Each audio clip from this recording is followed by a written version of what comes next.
ब्रह्मनाथ महाराजांच्या मठामध्ये या ठिकाणी वारकरी संप्रदायाचा प्रचार आणि प्रसार खऱ्या अर्थाने जोमानं करण्यासाठी संप्रदायावर होणारे आघात त्या ठिकाणी फेटाळून लावण्यासाठी संप्रदाय बळकट करण्यासाठी खऱ्या अर्थाने ही सारी मंडळी या ठिकाणी अहोरात्र झटत आहेत. आपल्याला खऱ्या अर्थाने या जन्मभूमीमध्ये वारकरी संप्रदायाचा प्रचार प्रसार मोठ्या जोमाने या ठिकाणी चालू आहे. त्यामध्ये आम्ही गेली 5 वर्षापासून कोरोना काळाच्या नंतर त्या खऱ्या अर्थानं लहान विद्यार्थ्यांचं बाल संस्कार शिबिर त्या ठिकाणी उन्हाळ्यामध्ये घेत असतो. आम्ही पुणे जिल्ह्यातून नवे तर अनेक जिल्ह्यामधून मग सातारा असेल, सांगली असेल, जालना असेल, अनेक जिल्ह्यामधून त्या ठिकाणी मुलं येत असतात. आपली मुलं त्या ठिकाणी यावी. सज्जनांनो, मी 2 मिनिटं वेळ घेईन.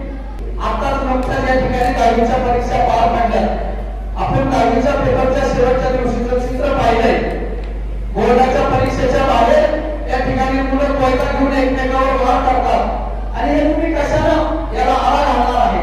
या सर्व गोष्टींना जर आळा कशाने घालणार असाल तर ते फक्त आध्यात्मिक विचार, संत आणि साहित्य या माध्यमातूनच आपण त्याला आळा घालू शकतो. आणि या अनुषंगाने आपली मुलं निश्चितच आध्यात्मिक वसा आणि वासाकडे ओळखली जावी, त्या ठिकाणी त्यांच्यावर संस्कार व्हावे.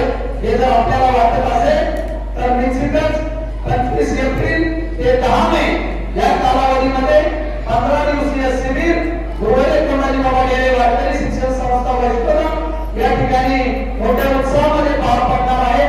त्या ठिकाणी मुलांना 2 टाइम नाश्ता असेल, 2 टाइम जेवण असेल आणि दिवसभराची दिनचर्या खऱ्या अर्थानं रोज आपला आंघोळीचा टावेल आपली आई आपल्याला देते.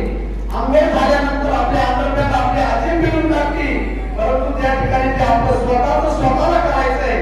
आणि आईवडील नसल्यावर खऱ्या अर्थानं विद्यार्थ्यांना त्याची जाणीव व्हावी, या अनुषंगानं त्या ठिकाणी हा शिबिराचा योग ग्रामस्थांच्या माध्यमातून आमच्या या पंचक्रोशीच्या माध्यमातून गेली 5 वर्ष आम्ही त्या ठिकाणी घडवून